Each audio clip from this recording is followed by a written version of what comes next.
Good morning, good afternoon, good evening, and good night, ladies and gentlemen, and all in between, and welcome back to part 15 of the life and suffering of Sir Brante, the Inquisitor path. It's the year 1140, this is chapter 4, and let's jump straight in with Brothers in Misery. But just to remind you of where we're at as a family, we're in a modest position. We're aiming between 7 and 9 for renown amongst nobles. Our wealth is pretty good, even higher would be better, but our main focus is getting unity. We're so close to being at peace. And last time we left off, we got a good increase for tolerance of faith and Inquisition in power. So we're getting there. We're making progress, and the church schism is getting closer and closer for the new faith to rise. So without further ado, let's go. Your home has been much more peaceful for the last year. The fights between Stefan and Gloria are not as fierce now, but how long will that last? Your job takes up all of your time. You see your parents and siblings less and less often. Sometimes you don't even know what they are doing while you deal with a constant stream of duties. This morning you head out on an urgent business. You take one step out of the gate and run into a uniformed gendarme. Jordan Brante, your presence is requested at the prefecture dungeon. Taken aback, you ask what this is about. We have your brothers, Stefan and Nathan Brante, in a cell. They were arrested last night at the Steiners Inn. They asked us to send for you. Oh dear.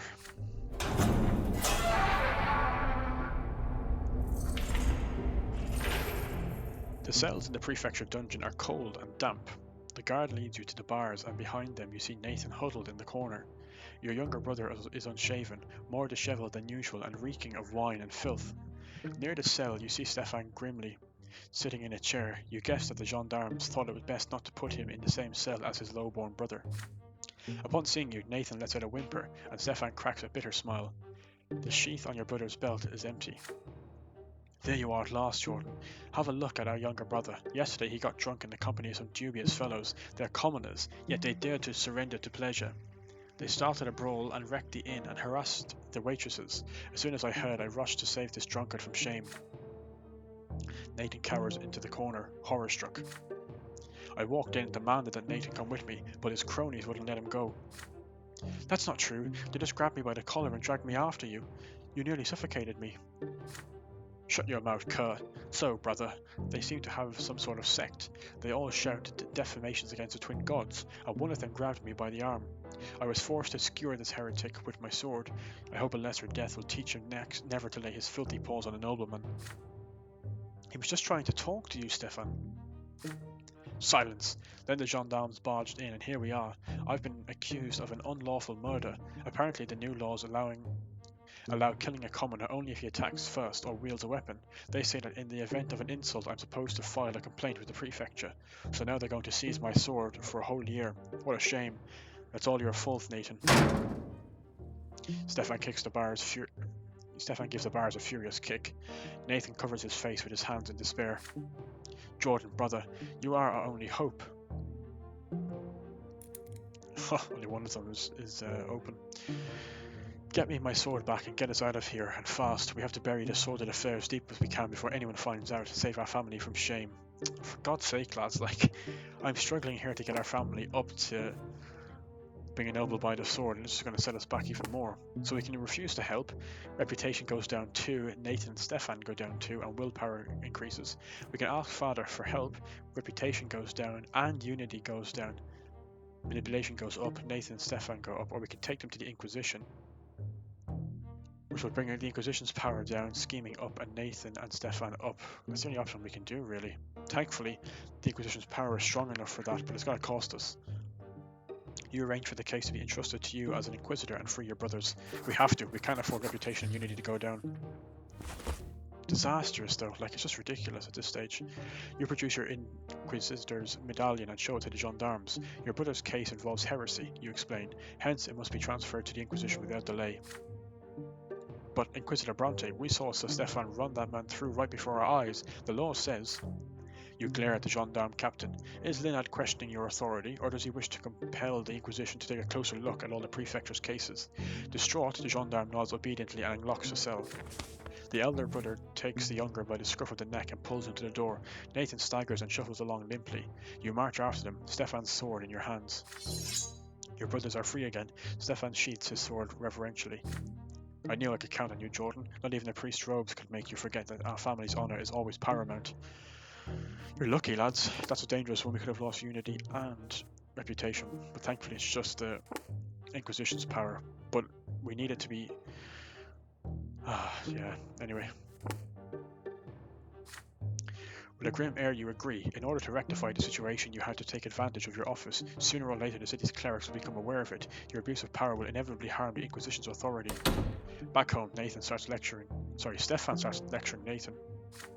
From now on, there will be no more drinking bouts or other nocturnal exploits. Who are those rogues you've been befriended anyway? Stop shaming this family. If you're so worthless, at least let others go about their business in peace. Do you understand, you blockhead? Nathan remains silent, staring despondently somewhere above him. You interrogate Nathan yourself. You have to ascertain whether he is really keeping company with heretics. You ask Nathan who the people he was drinking with at the inn were and what they were teaching him. They weren't teaching me anything, Jordan. We just decided that it was high time we stopped incessantly restraining ourselves and did whatever our souls asked of us. At least Stefan's gone up, which is nice. His soul? That's exactly what Nathan should be thinking about. You sternly expound the dangers of such insolence to your brother. Surely now that he has been behind bars, he would not wish to end up in the dungeons of the Inquisition. Nathan furrows his brow and stares at you in silence. Whatever he is concealing, you will not be able to force him to reveal it now. But we've got max reputation with him anyway, which is nice. And we're back to where we started with the Inquisition. Which is not great, but... and scheming I don't care about. But at least we saved our family from taking a hit in unity or reputation.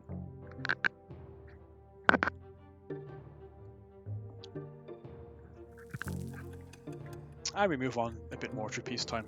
We're now 23 years of age.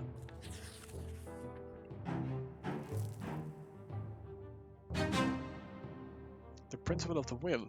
This event is a consequence of your previous actions. The Inquisition's power is equal to or greater than 5 and our deaths are less than 2. What's this about? This is quite good, I think. The power of the Inquisition is growing in Magla with each passing day. You rejoice in the thought that you have contributed to this. One evening, Inquisitor Ulrich comes to see you.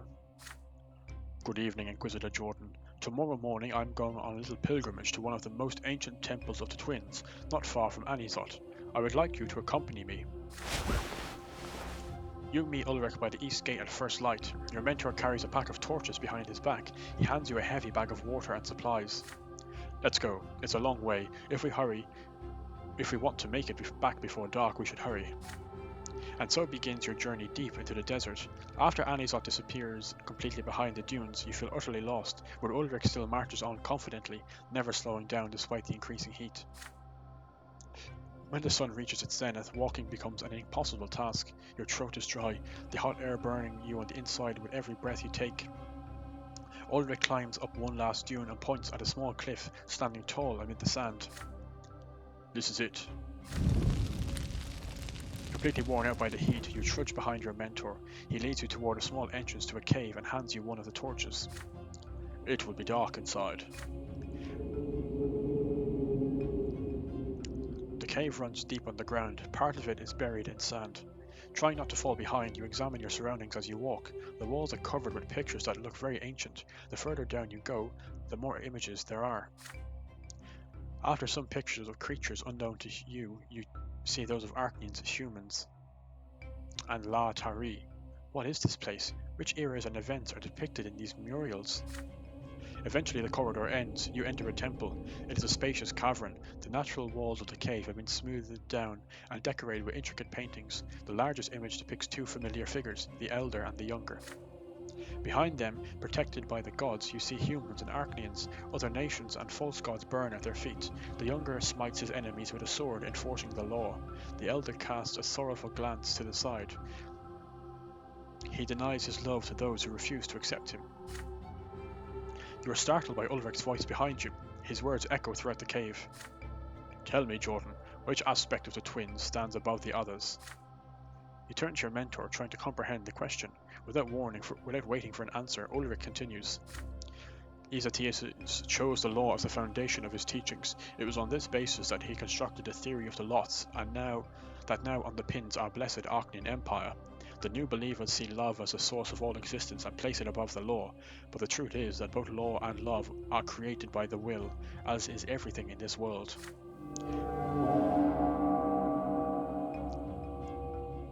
This cave was the shrine of a people long vanished. They despised the twins and saw in our gods the evil that destroyed their world. But the history of this civilization is buried in oblivion. The twins destroyed all false gods and those who worshipped them of their own will. There is no one else up there, only the elder and the younger, and there is no one else in this world but humans and Archeans. Such is the triumph of will over will. Ulrich pauses, his gaze is fixed upon you. When he speaks again, his tone alters subtly. The Inquisitor seems to fill the cave with his very presence. But how can we serve those who are will incarnate, and what is the will? Prophet Ezechias gave us an answer to this question too, in the third volume of his teaching, now banned by the church and burned in oblivion. Don't be surprised, Jordan, the Holy Fathers were frightened by the teachings of the Prophet gave us in the autumn of his years, but I will share this secret with you. Oh. Ezechias said that the nature of the will lies in struggle, in mastery, in power over everything. It was in a struggle between the wills of the elder and the younger that our world was born. By mastering someone else's will, you gain your own. The true path to serving the twins entails power over the will of another. What is he saying? Jordan, what would you do if you knew that only by breaking the law could you set foot upon the path of the will? What would you say if you knew that only by renouncing any will but your own could you serve the gods? I could disagree, which would take my willpower down a lot and I would get theology, but Ulrich would drop, or I could agree with him and die. What? Plus 40 willpower? Oh my god, okay. I'm not going to choose this because I just cannot have that death. That would leave me with no other deaths before true death, and we're not even anyway into the revolt yet. It would give the Inquisition power plus 2 though. It would give me an extra death and plus 40 willpower. Father Ulrich becomes our master. What's this going to do for me? Bring down my willpower to minus 5. I have to disagree. I can't risk having a death. The twins are more than just the will. They are also love and law. You will not walk a false path. We actually get no benefits from that choice. Because none of the skills we get are any useful to us. Under Ulrich's gaze, you choke on your words. You cannot move. Your head is spinning as though you are walking into a hurricane, but you answer the Inquisitor. I can't have another death on my conscience. I've only got... Yeah, that would be my third death, and if I died again, that would be true death. It would have been nice to get the Inquisition up there to indisputable authority. The twins are more than just will, they are also love and law. Walking a path of eternal struggle against another's will, overcoming it and mastering it, means rejecting their love. Defying the established order means defying the law. There is no place along the path of the will. The path of the will is an insolent attempt to challenge the twins themselves. Ulfric scrutinizes you for a while, then nods. You are absolutely right, Brother Jordan. The patriarchs of the church made the same judgment when they found out about this false teaching. I put your faith to the test and it proved to be strong and unwavering. Now let us pray to the twins. After a short prayer, you set out on the trek back to Anisot. Ulrich remains completely silent throughout the journey. You relate your bizarre pilgrimage and Ulrich's words to Jean the next day. She ponders them. You know, Brother Jordan, that was a very odd test indeed. I think we should gather some more information about our mentor. I'll look into it. Perhaps our brothers and sisters from Eterna can tell us something about his past. It only went down to minus, which is good, but our willpower is exhausted now. We can't act anymore, even if we wanted to. That's really, really bad. We're going to have to try and fix that quite soon. We haven't had any problems with willpower in this game so far, but it's going to become a problem now. And theology went up, but sure, it's already max.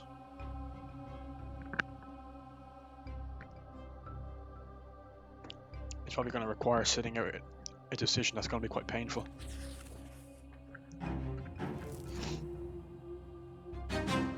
Oh wow, another event, lethal weapons. This event is a consequence of your previous actions, tolerance of the faith being greater to or equal than 5. Nice.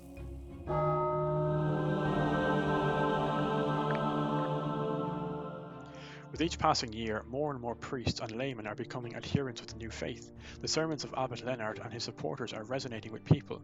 The new believers proceed towards the peak of the pillar while defying the law of entails. They are led only by the love of the twins. As Patriarch Cassius's flock becomes smaller in numbers, his sermons become progressively fiercer. Brothers and sisters, the false prophet Photis is dead, but his heretical teachings live on and continue to poison our land. Each day more and more of our friends, family members and neighbours fall under the spell of Albert Leonard and those who have been deceived by his honeyed words. The Inquisition is supposed to be a shield for the true faith and a sword of retribution for the heretics and apostates, yet it remains idle, so we must rely on ourselves. Heed my call, brothers and sisters. Save your loved ones. Save those who have lost their way and their true faith. Bring them back, whatever the cost.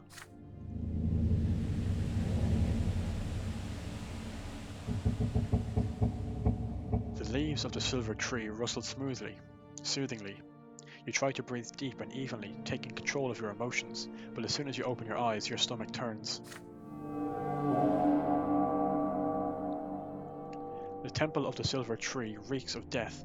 Red blood flows over the white marble. In its hideous patterns you recognize traces of bodies that have vanished after a lesser death. Every step produces a nauseating, squelching sound. Armed men barged into the temple during Father Leonard's midday sermon. Their faces were hidden, their clothes adorned with the symbol of the Church of the Twin Gods. They attacked the new believers, then took their own lives. Oh God. Jean's voice echoes throughout the empty temple. I think we're done here, Brother Jordan. I have the full list of victims. They all suffered a lesser death. We'll question them thoroughly after they are reborn. The attackers yelled that they were willing to condemn themselves to eternal suffering just to purge this sacred place of heresy. They are commoners who dare to go against their lot in order to save people who have succumbed to the heresy of the new faith. Do you think Cassius is right? Is the order to blame for what happened? You have no time to answer. A sharp voice calls out from the entrance of the temple. Sylvan Samosta. We haven't come across him before. Maybe you should get out of your cell once in a while, Missy. The old believers slaughtered us like cattle in our own temple, but you're willing to acquit them and blame the Order for not taking charge of this bloody harvest. An unfamiliar frail old man is standing by the entrance. Beside him stands Leonard, the abbot of the temple. Jean grows crimson with fury. How dare you say such things, old man? Am I wrong? Did your champions of faith come to our aid? No, you let the fanatics go ahead with their bloodbath.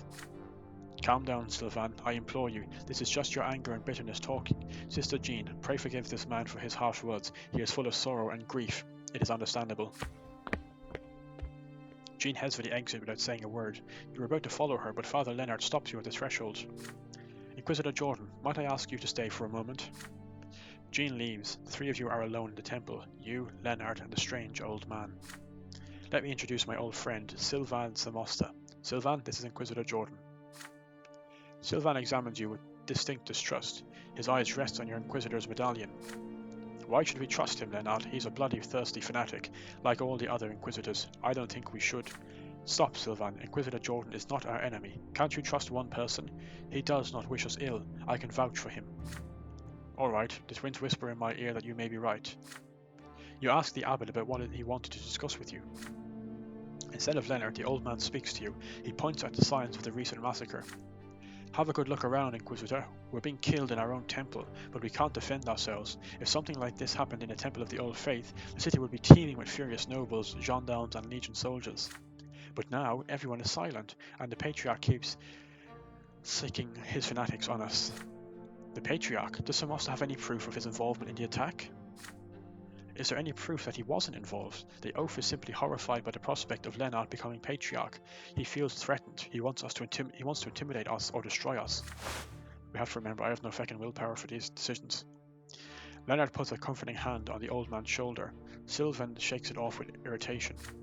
Inquisitor Jordan, we must get the right to protect our temples against such attacks. In truth, we cannot rely upon the champions of faith. The new faith does not limit people with lots. Those who are willing to take up arms in order to defend our temple have the right to do so. What if they find their path to the twins in this service, and defending their brothers in faith? If the prefect of the province allows the commoners of our parish to organise a militia, we'll be able to protect ourselves. This tragedy will not be repeated. No, but I can guarantee there'll be a war between the champions of the faith and these commoners. Elborn is a good man. He's willing to cooperate, but he says he needs the approval of either the Patriarch or the Inquisition. As you can imagine, we have no hope when it comes to Cassius, but if you, Jordan, speak on behalf of your order, the prefect will issue the decree, and we will fear these bloody massacres no more. Do we have the thing to do it? You turn to the site of the recent battle. The scarlet blood has been scorched black by the heat. So we can refuse. Tolerance goes down and Leonard goes down. We can dissuade him. Order would go up, tolerance goes up, willpower goes down. Or we can support him, which is dangerous. It doesn't take away any willpower. It gives the right to defend the faith. Power will go up for the commoners. The church power will go up towards the commoners. Tolerance of faith goes up by 2. Inquisition power goes down by 1. We can afford that, and that will put us on power of the new faith, actually. So that's pretty good, I think. We're going to support Leonard.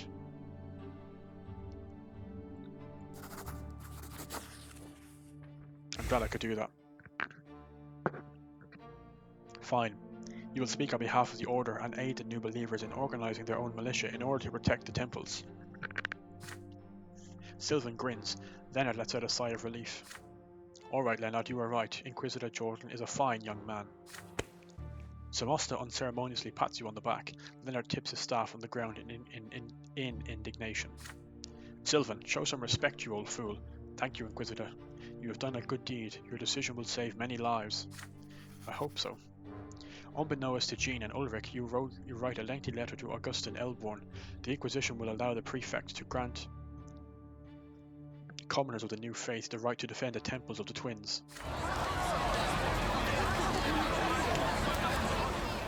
Several days later, Elborn personally announces the new decree in front of the prefecture. The prefecture hereby bestows upon commoners professing the new faith the right to defend their sacred temples in armed combat. This decision has been approved by the clergy of the new faith and the Inquisition. When Jean and Ulrich find out what you have done, they are livid. How could you approve such an outrage? You've deceived and betrayed us. You've compelled the commoners to violate their lot. You've armed those who you recognize no law above them.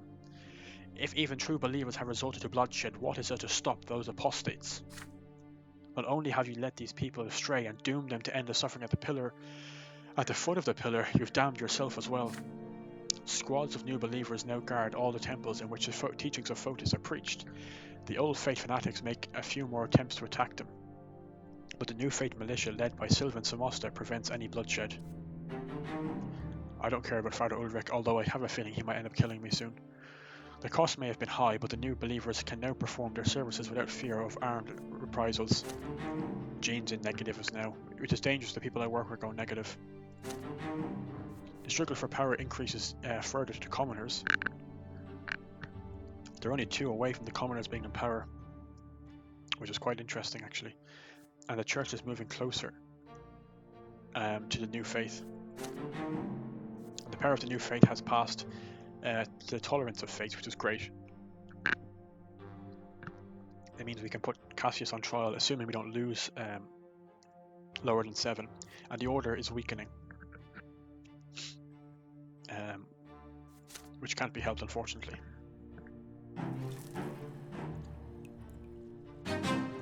The right to defend the faith. The new believers now have the right to fight back to defend their beliefs, which is absolutely right. If they have the champions of the faith in the old faith, then we should have something in the new faith. But we're walking very dodgy ground at this stage. Year 1141, the guns of Illyria. Margla has received alarming news from the neighbouring province of Illyria. The low-born convicts toiling in the Illyrian mines have revolted against their noble masters. For the first time in many long peaceful years, commoners have taken up arms. Worse yet, the insurgents had gunpowder and guns, and no one knows how they got them. Gunpowder weapons were banned throughout the Empire as soon as they were invented. The lords deemed firearms dishonourable and unfit for the nobles. Even legion soldiers are forbidden from using them. But now gunshots were echoing through the mutinous Illyrian mines. The Imperial Legion was deployed to quell the riot. The legionaries slaughtered the rebels without mercy, and the uprising choked to death on its own blood before it even had begun. The south of Illyria is now a forest of gallows. The convicts' corpses were left swaying in the wind as a warning to any commoner who might dare to take up arms. Although the rebellion quickly succumbed to the Imperial's military onslaught, many Legion soldiers and officers were slain by the insurgents' firearms. Their steel armour was no match for bullets. The rioters' weapons were destroyed in a public ceremony, but no one knows who built or smuggled them into the mines. All Imperial overseers soon issued public reminders in the province. The punishment for owning a gunpowder weapon is true death by execution. But the Empire is still restless, still anxious. Somehow guns found their way into commoners' hands, if only for a short time. Could gunpowder and lead one day endanger the old ways of the Empire? Authorities of Magra fear that unrest may soon spill over here. Due to the double tax, peasant farms and industrial manufactories are facing harsh times. The province's wealth is steadily declining, but the discontent of the commoners is still held back by the eternal lot that demands they accept their suffering. We're one away from misery and devastation in Magla if things don't pick up soon. That's pretty dangerous now.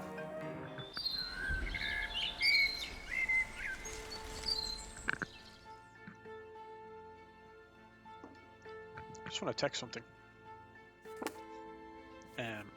That's all fine for now.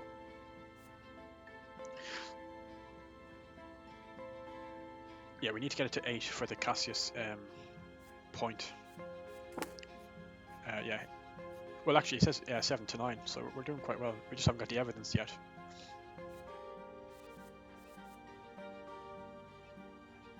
Actually, you could do it with the Inquisition as well. And we're close to getting Noble by the Sword. Oh god, it's so close.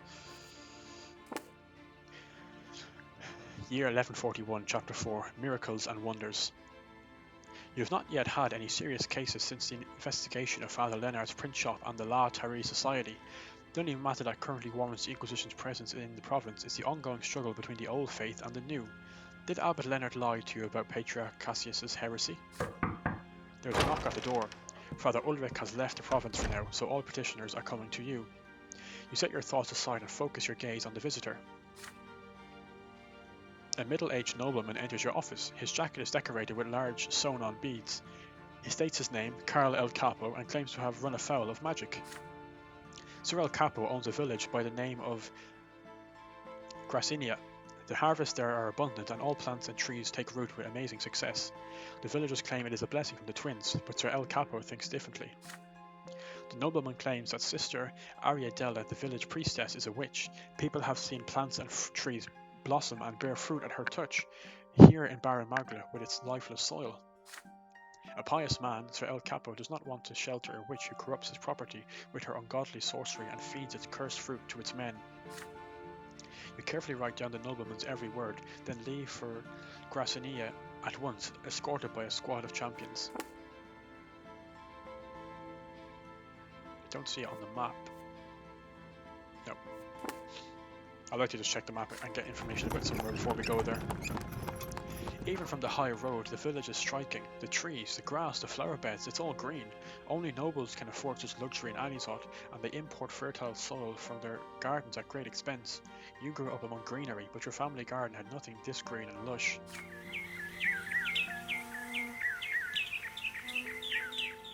You come to a halt next to a small, well-tended little house. A tall, slender young woman dressed in a black cassock comes out to greet you. This can only be Sister Ariadella. I'm really worried now that we could get killed easily and put us very close to true death. Thinking back, I wonder was it a good decision to let our father burn down the house?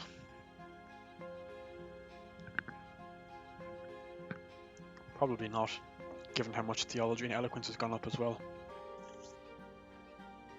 If things go wrongly in this playthrough, I will go back to that point and redo it all. I'll take the exact same decisions, except I will I won't let grandfather burn the house down. She looks at you, her eyes the brightest shade of emerald green. Greetings, Inquisitor. Please, come in. Yeah, she looks evil. As unexpected as your visit must be, the young woman shows no fear whatsoever. You tell the champions of faith to remain outside for now. Ariadella takes you back to the backyard of her home, a beautiful verdant garden. So, Inquisitor Jordan, have you come to proclaim the miracle? What? What miracle? Ariadella smiles. She gestures to the flowers and trees growing all around. Why, just look, it's a miracle. A vast garden has appeared here, all thanks to our hard work and prayers to the twins. There's no garden like it anywhere else in Magla, except for those with imported soil. I've prayed for this ever since I was a little girl. It all started when I prayed for my mother's flowers not to die. As soon as I touched the soil with a prayer on my lips, they became soft and flowers grew strong. I've been doing it all my life. I just pray, touch the earth, and the soil lives again.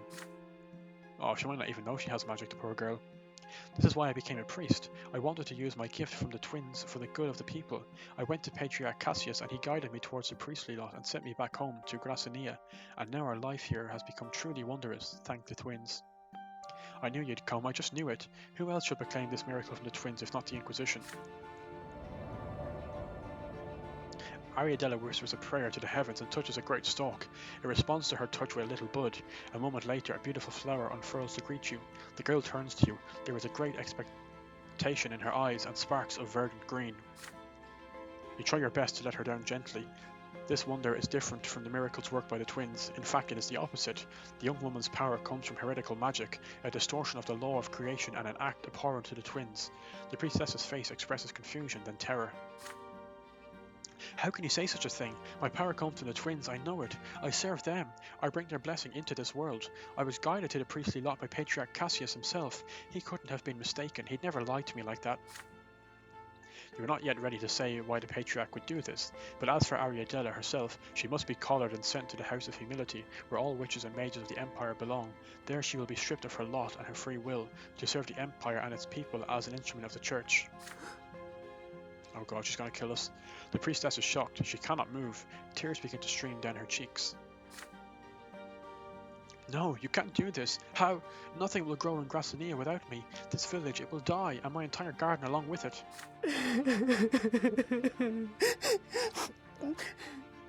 This young woman falls to her knees, weeping. She folds her arms across her chest and begins to mutter. You can barely distinguish her words between her sobs and tears, but eventually you realize that she is praying. Although she believed herself to be a holy woman, Ariadella was in fact transgressing against the divine law. She must be punished, so saith the younger. And yet she has devoted her powers to a good cause, utterly unaware that what she was doing was wrong. However, there is another question. Why would Cassius allow her to use magic in the name of the twins? It could not have been a mistake. The Patriarch intentionally set her on this heretical path. But why would he commit such sacrilege? To what end? Perhaps Father Leonard's report was not unfounded after all.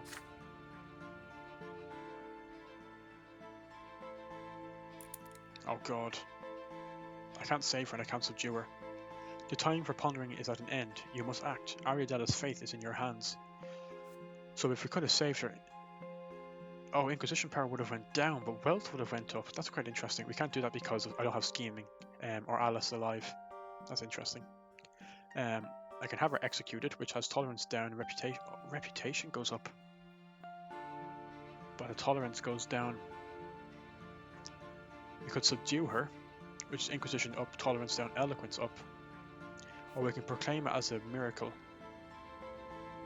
which will give us the wealth of Magra. Tolerance of fates goes up, theology and manipulation. I don't care about theology or manipulation. Tolerance of fates is nice, and the wealth of Magra is good, and we actually really need it. The province is on the border of going into misery and devastation. But am I not making the same mistake as Cassius if I allow magic? Oh dear.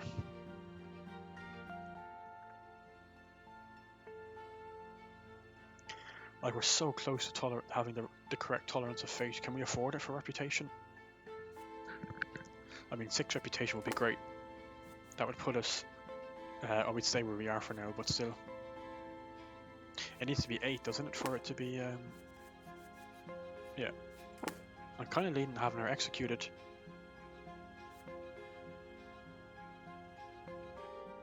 Oh god. I see, it gives us wealth of Magra as well. The thing is, we're only just missing... We haven't got evidence. No, actually, we're okay. It only needs to be 7 to 9 for Cassius. I need to remember that. Oh god. I really want the reputation. And diplomacy is nice, but it's not that important. It'll make us influential. But that gives us wealth of Magra. Oh, I'm gonna have her executed. I'm so sorry. You leave Ariadella to weep in her garden and shout for the champions of faith. Shackle the girl, you say. You're taking her to Anisot to be executed. Horrified, the villagers watch the soldiers drag the priestess to your carriage in chains. The women scream, the children bawl. Several men try to fight their way to Ariadella, but the champions of faith keep them away. You barely avoid a confrontation as you leave Gracinia. Back in the city, you order preparations to be made for Ariadella's execution. Everything must be done quickly before the Patriarch can intervene.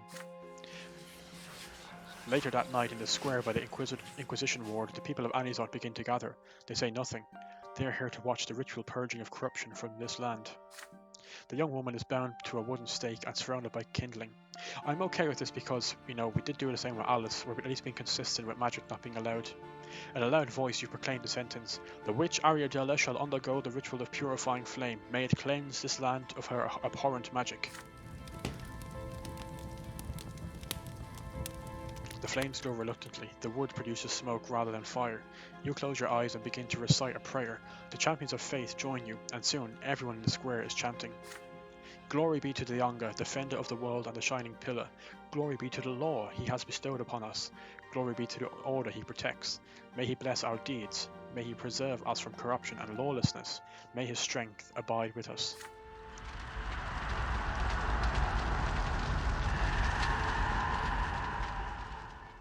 But the choir of voices cannot drown out Ariadella's screams as she dies her true death in the flames. You hear a distant cry. Several priests run up to the pyre. Cassius is among them. The Patriarch is panting, drenched in sweat. "Stop this! End this now, I beg of you!"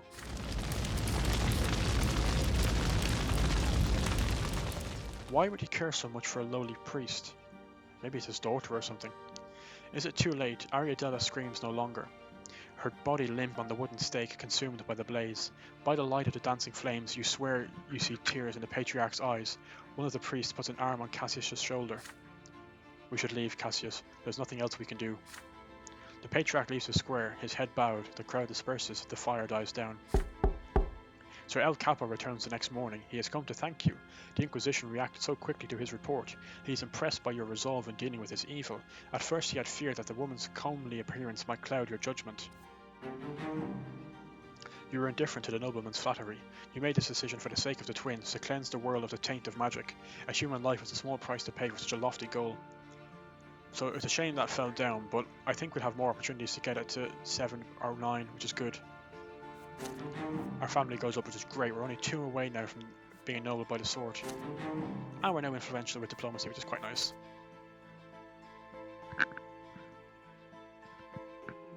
Life and suffering is right.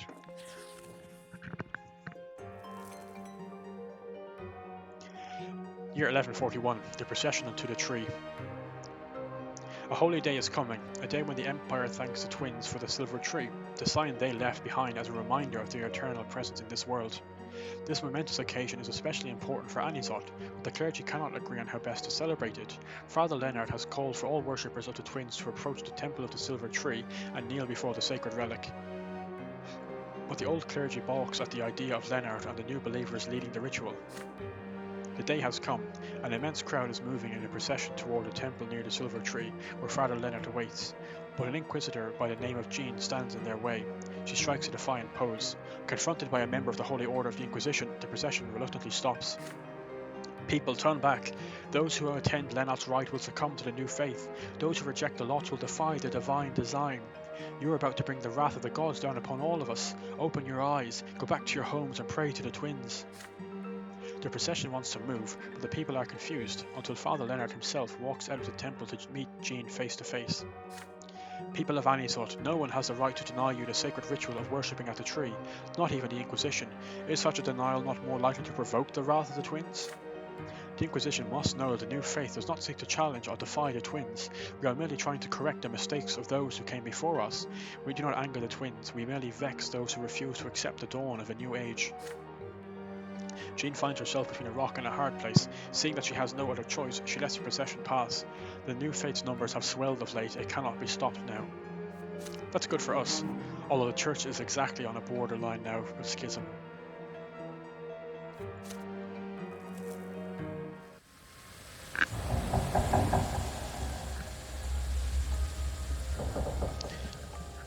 So I'm going to leave it there. I hope you enjoyed this episode.